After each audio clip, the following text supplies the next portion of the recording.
Hey, I'm Alex Radical from Board Game Co, and today we're covering the upcoming crowdfunding campaigns for the month of November. Granted, it's already November 2nd, but with Essen and everything, I was hoping to have this video up Friday. I didn't. Instead, it's going up today. So enjoy. A bunch of crowdfunding campaigns. There are a lot of big ones as well, by the way. There's a whole bunch of ones that may or may not capture your attention, but there's a lot of big names launching. This is probably the last big month we have. There might be an upcoming crowdfunding campaigns for the month of December. I don't know. We'll see. It depends on how many there are. But November, there are still a bunch of big names getting their last attempts in. I'll say, as usual, regular reminder, this is just based on what we know right now. Campaigns always get pushed off, adjusted, canceled, new ones get added. There's always a lot of things that are added every single month. I just do this once at the beginning of the month based on what we currently know. I'll also say that I'll try to take a bit more time on each game this month. I think last month I went a little bit faster than I normally do. I got a lot of comments that being well, you spent 3.5 seconds on each game. And that's not true. I spent a good 17 seconds on each game, but I agree that's not a ton. Today I will go over a little bit more. It's always a complicated balance because I'm usually covering 20 to 30 campaigns in these videos. And that means that I have to balance not making it too long because this is really more about general information that these things are coming and less so about actually an in-depth dive into the game. That said, I'll try to do a bit more time on each game. With that, let's go ahead and start off. Oh, my lights are off. Alexa, now recording. I realized the background. Alexa, now recording. Okay. There we go. Okay, just the lights were a little bit off. Anyways, also apologies to all those with devices at home that have that keyword set up for something, or who knows what. Let's go ahead and dive into it. We're going to go in alphabetical order. As usual, at the end of it all, I'll have my picks of the month. We have, starting off, we have Bantam West, 2nd edition, solo and co-op. Bantam West is from Bantam Planet. It's a giant sandboxy adventure, a competitive open-world RPG sandbox adventure where you play as cowboys, and then you go ahead and you get proficient at skills, and you hunt people, and you get hunted, and you try to basically just earn as much money and points by the time you get to the end of the game as possible. It's really a sandbox / RPG. If you like things like Western Legends, this is going to be your cup of tea, although it's very different than Western Legends, which means it may or may not, if you didn't like Western Legends, you might still like this. I'm just saying genre-wise. Genre-wise, it's a sandbox adventure RPG. This is the 2nd edition plus an expansion, so they've updated a lot of things, rewritten rulebook, faster, lighter, combat system, all that stuff, so a whole lot of overhauls to the game, plus bringing you a new expansion as well. That's going to be Bantam West 2nd edition and an expansion. Then we have Beast, the role-playing game. Beast, this Beast is going into role-playing. It's D&D 5e into the world of Beast. This is one that I don't have a lot more time on because I don't do role-playing. So this exists from Studio Midhall. They're doing a whole lot of Beast things. They also have a digital campaign that might also be launching in November. I'm not sure, but yeah, they have a lot of Beast things. Then we have over here Borderlands, Mr. Torque's Arena of Badassery. This is another 2nd edition or whatever, or the 2. It's an expansion basically, as well as a reprint. But Borderlands is kind of a think zombicide type kind of a game. You're playing as a cooperative game where you play as a bunch of the various vault hunters, and then you have waves of enemies that you need to deal with. If I recall correctly, I played this a while ago. If I recall correctly, you're playing across an arc of 3 games, but this is an expansion that introduces a bunch of things. This has a new campaign expansion, skirmish battles, gameplay modes, and more loot that you can carry. So there's a whole bunch of new things for the game if you are a fan of Borderlands, or alternatively, your first attempt to go ahead and dive into it. And again, if you know Borderlands, this has a bajillion weapons. It's all about, oh hello, it's a bajillion weapons, all about trying to upgrade and survive against the horde of enemies that are trying to take you out. Then we have over here Buttonshy Reprint Campaign. It's featuring Cortica, YI Otter, and Otter 1, Otter Chaos, The Maiden in the Forest, and many more. Buttonshy generally does 1 to 2 reprint campaigns a year where they just give you a bunch of their games all at once, so you can go ahead and, if you missed out on things, there's an opportunity to get a bunch of stuff at once. I will say, none of these are really games that I know from them, which I found interesting. Usually their reprint campaigns often have things that I think are a bit more popular. These are either they're popular and I just missed it, or they're a little less on the popular side, but that's also a good opportunity to check out things you haven't yet. Then we have Byzantion from MeeplePug. Byzantion is a competitive event-driven board game. I had a chance to see this one at Essen. I have not played this one, but I have seen generally the way the game plays out. It's a very event-driven game. You have these 9 events, or 6 events if you want to play the short game, or 3 events if you want to play the really short game, but I'd recommend 6 events to start off, and then go from there, see where and how you want to play it. But each event is going to give you ways to earn points, and you're trying to play into these events, knowing in advance the full queue of events that's going to be coming out. While you work within a card-driven system, those cards are going to have various tags. You're going to be able to upgrade and augment cards to be able to make them more powerful based on those tags. And you're trying to basically operate on this shared board. You don't really have your own factions on the board. You're operating within a shared universe, a shared world. Think, games like not only Dogs of War, but I don't know, I can't think of a good game offhand, but it's all the stuff in the game is sort of shared. Your own tableau is not. Your ability to influence things on the board, that's what you're trying to work towards. So event-driven, influence things, backstab your opponents, that's going to be Byzantion. Then we have Everdell Emerland. I have not yet played this. I have read the rules for this one. So Everdell Emerland does seem to be slightly more different from typical Everdell than things like Far Shore or Spire Crest War. This is once again, Tabletop Tycoon, or Tycoon Games technically, diving into the world of Everdell with a new standalone adventure. I'm going to have 2 videos on this one. I might even have 3. I'm going to have a review of this one. I might do a gameplay, and I'm almost certainly doing a video about the nature of diving too far into IPs and what can happen to it. Because speaking as a fan of Everdell, I'm kind of both excited for this because I've read the rules and it seems a little different. Like, not a little different, it seems more different than the previous ones. But I'm also kind of like, hey, I don't need a new Everdell every single year. I can't keep up with it. I'm a huge fan of the system and I can't keep up with it. I'll be doing videos on all of those things at some point. But Everdell Emerland, the main thing I'll say is from having read the rulebook but not yet played the game, I do think this looks more different than like Spire Crest War. Like, this is my gut instinct. Here's my gut instinct without having played it at all. So this is not an opinion. This is a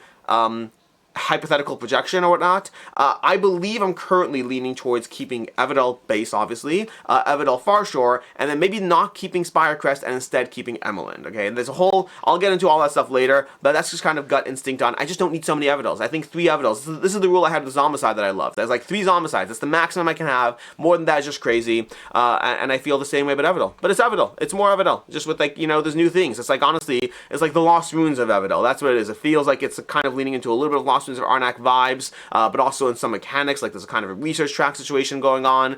Either way, this is Everdell with some more changes and differences than typical Everdell. We have exactly as planned from No Sharks. This is one in which you're basically trying to work together to put into a grid. Now, you can actually play a solo mode online, which I did, which made me more interested in the game than I was before, but I also think it might be a little too chaotic for me. But that's the solo mode, which is different than the team mode. The team mode, I think the team mode is more just about coordinating and communicating. The solo mode is just a time tactic frenzy. But you're trying to basically figure out how you can utilize your cards, your tools, all those things, your skills, in order to fulfill all the various job requirements, but you have to do so all at once. So you have like all these cards, you're like, how do I put these into this grid in a way that fulfills everything at once? And again, I believe solo is, well, I know solo is time because I played solo. I believe multiplayer is more about communication. It does seem fun. I don't know how deep the game goes, but that's going to be this one. It's about utilizing, will everything go as planned in this 5-minute real-time cooperative heist. Okay, so maybe cooperative is also real-time. Anyways, we have Galileo's Truth from Thundergriff Games. This is one that I don't have a lot of information on. I saw it briefly at Essen. I don't know how to play it. It's from the same designers as Darwin's Journey. Same company as Darwin's Journey. I believe the same artist, but I'm not actually as sure about that. But this is giving you another Eurogame, another mid to heavy Eurogame, slightly more accessible than Darwin's Journey, I believe, while still not really shirking on how Euro-y it is. I don't know a ton about it. I believe it was Jeremy Howard I saw who played it. Someone I saw played it and seemed to like it, but I have not played it. So it's from the people who brought you Darwin's Journey, and that's probably exciting because Darwin's Journey is pretty popular. Then we have Hood, Troubles in Sherwood from Phalanx. This basically seems to be a coin/root kind of game. I mean, even the name Hood is like 4 letters with 2 O's in the middle. Root is 4 letters with 2 in the middle, 2 O's in the middle, and then both of them are highly asymmetric games where you take control of different factions. That's basically what's going on. It's a game of rebellion, power, and unholy ambition. Asymmetric factions. Let's go through the factions over here. Let's see, where are they? We have Hood. No, not that. We have Robin Hood and Your Merry Men. We have the Sheriff of Nottingham, the Bishop of Hereford, and the French nobility. I love the art and stylings, but even just looking at the player boards, you can get those kind of root vibes. Like, you have like building tokens, then you have meeples, you have your player boards, you have your whole order. So I'm definitely getting strong root vibes from this one. I will be covering this one, but I have not even read the rulebook yet, so right now it's just kind of going based on vibes, and that's it. Then from there we have Microrama Collection from Jugurama. This is basically a set of 4 different games, all solo games. I believe one has a 2-player mode, and honestly, the fastest way to go ahead and give you a general overview of what these games are doing is this little part of the page right here. It gives you 4 different things: Deck 52, Gamma Guild, Infinity Rogues, and City of Fury. Deck 52 is a quick survival game with tight hand management and post-apocalyptic tension. Gamma Guild is strategic planning and smart combos in a compact medieval fantasy puzzle. Infinity Rogue is a sci-fi dungeon crawling with push-to-luck tension and roguelike thrills. And City of Fury is arcade-style street brawling in a bold cyberpunk microformat, solo or 2-player. That's going to be these 4 games over here. They are a set of 4 games, the Microrama Collection from Jugurama. We have Movers and Shakers. Let me go ahead and close this door over here. It's giving too much side noise. The only question is, did I close a cat in there? I will find out later, I guess. Where is the cat? I see two of them. I don't see the third. Whatever. Movers and Shakers from Queen Games, another one that I don't know a ton about, compete as ambitious railroad magnates in 19th century Bengal, racing to transport goods, secure contracts, and outwit rivals on the booming railroad network. Sharp planning and bold moves will decide who shapes the future of Bengal's railways. This is from Queen Games. They make a lot of very satisfying Euro games. They made Carnegie, they made, did they make Troyes? I can't remember if they made Troyes.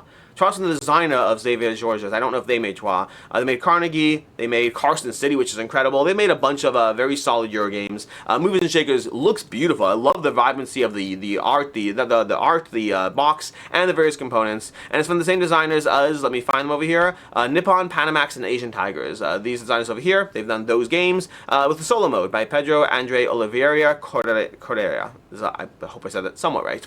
But that's basically, we have Movers and Shakers, their newest project, launching very shortly.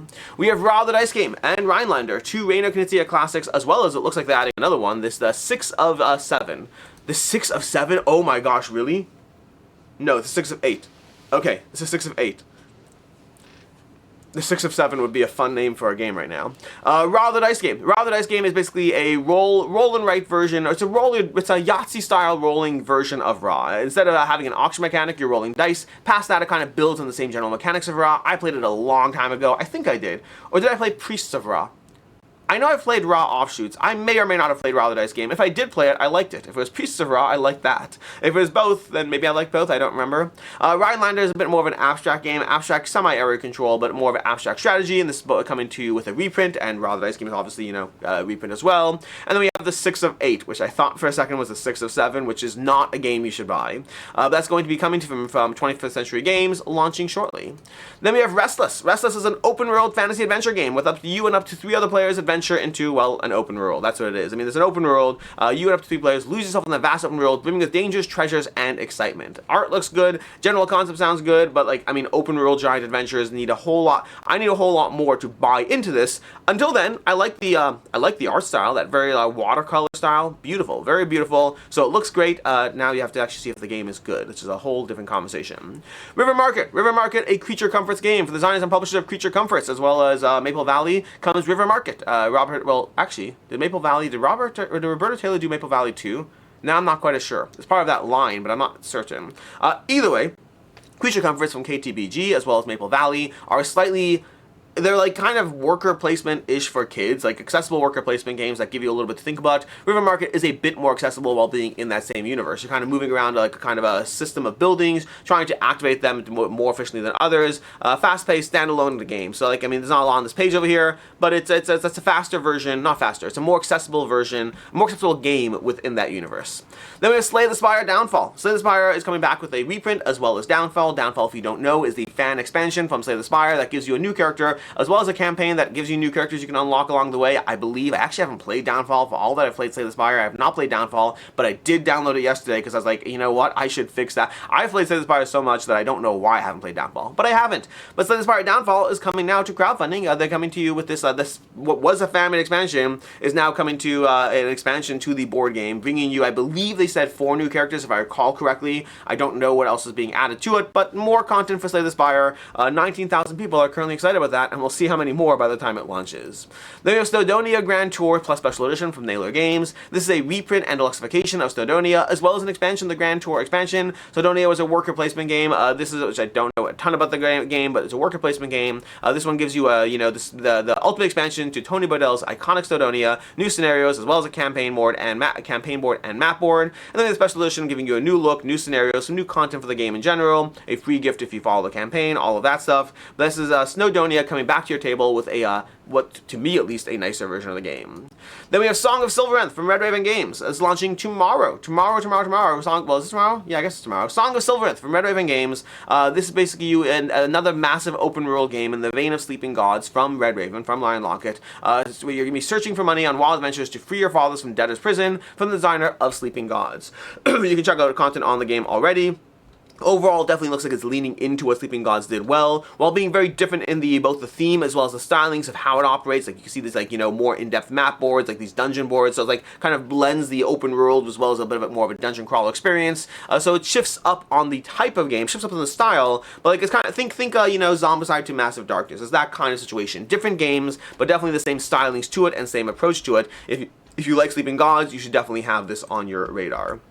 Then we have Terra Mystica from Steamforged Games, another one launching very shortly. We have, again, I told you, there's a lot of big campaigns launching soon, but Terra Mystica from Steamforged, this is the Ultimate Edition, one of the highest rated board games of all time. Welcome to the award-winning world of Terra Mystica. This is going to have a bunch, it kind of has everything. Like, there are a lot of people are asking, does this have the fan expansions? And it does. If you look through the updates, you can see over here, where is it? This one over here kind of shows you, like, it has all the content, all the expansions, all the various expansions, the fan factions, all that stuff added. They have been incredibly responsive to the community. Like, there's been a lot of, like, you know, hey, I don't like the board, I don't like the box, I don't like this, and they have been very responsive. They're not changing everything, but they're kind of monitoring feedback and being like, hey, this seems to be a generally held enough opinion that we'll make some changes. And so they have been doing that. So if you look through the updates, you'll see that this is already massively iterated. Like, if you want to see what the point of crowdfunding is, why it's not just a glorified pre-order, this campaign is exactly the kind of thing that shows you it's not just a glorified pre-order. It is really like, this could have just showed up and then people would have been like, I don't like the art. And instead, it showed up in crowdfunding, people were like, I don't like the art, and they're like,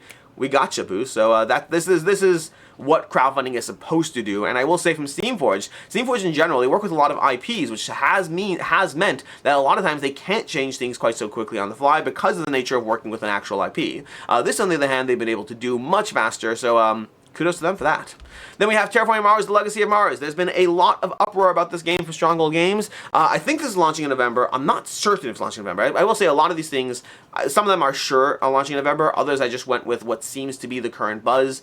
This is probably November, maybe December, maybe next year, but I think November. But again, it's true for anything that doesn't have a countdown timer on it.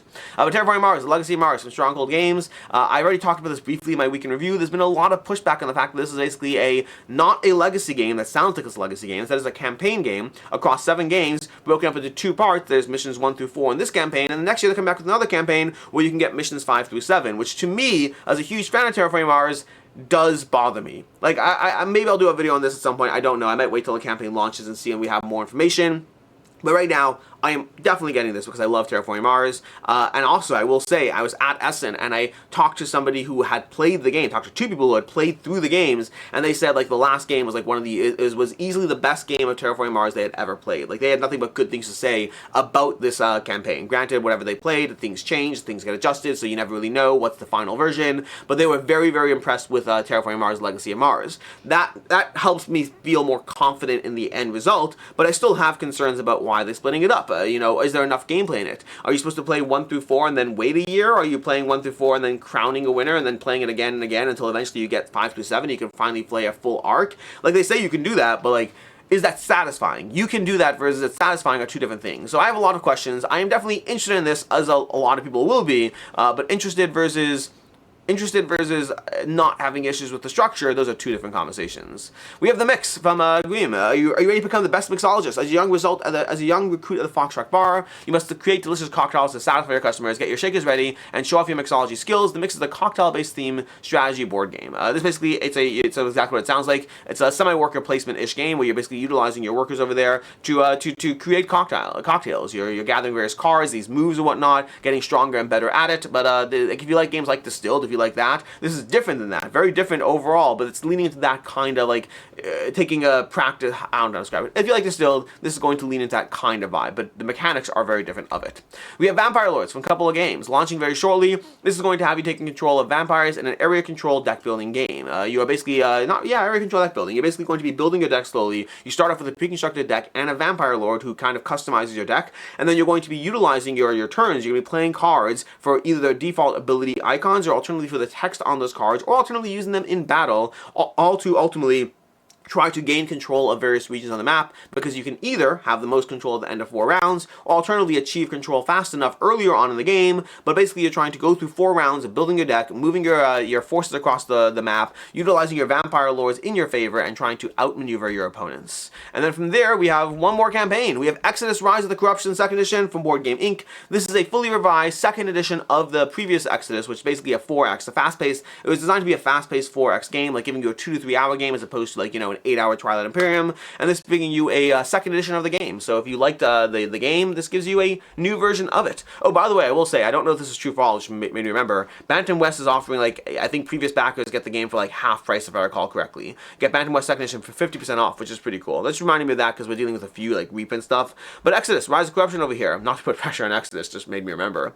But X-ODUS over here gives you new, whatever, why join the campaign over here, discover, exclusive, what's new? Streamlined rules, rewritten, new co-pilot system and dice reserve, refined ships and strain system, new ships join the fleet, as well as a new ascendancy mechanic and more. So that's what we have over here for the second edition of X-ODUS, which means it is time for my picks of the month, the 3 campaigns that I am most excited for, and I'm going to give a special mention, not a pick, I'm going to give a special mention to Everdell.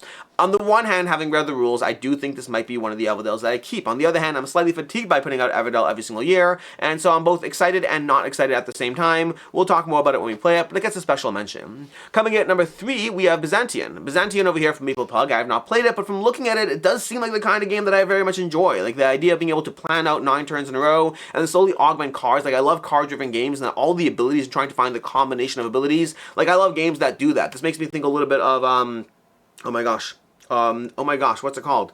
Where is it? Mosaic. It reminds me of Mosaic, which is also similar to Terraforming Mars, but this maybe it's just a visual thing. Either way, very excited for Byzantion. Number 2 was, where was it? No, not that one. Yeah, number 2 is Terraforming Mars, The Legacy of Mars. Like, as much as I have concerns about it, ultimately, I'm still interested in this, and having people tell me that they've played it and loved it does make me pretty excited for it. And then my number 1 pick of the month is going to be Slay the Spire, because I love Slay the Spire, both the video game and the board game, and more content for it. As much as I don't need more content for it, I am not going to say no to more content for Slay the Spire.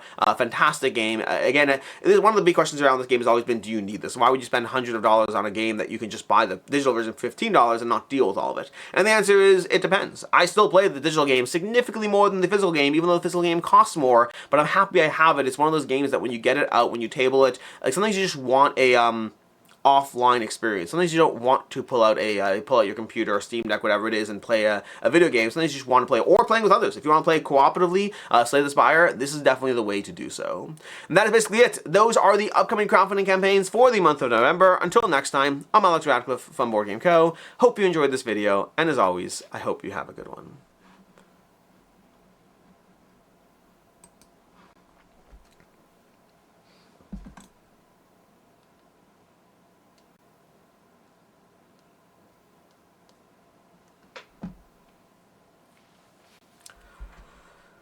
How many Germans does it take to screw in a light bulb? 1. They're efficient and not very funny.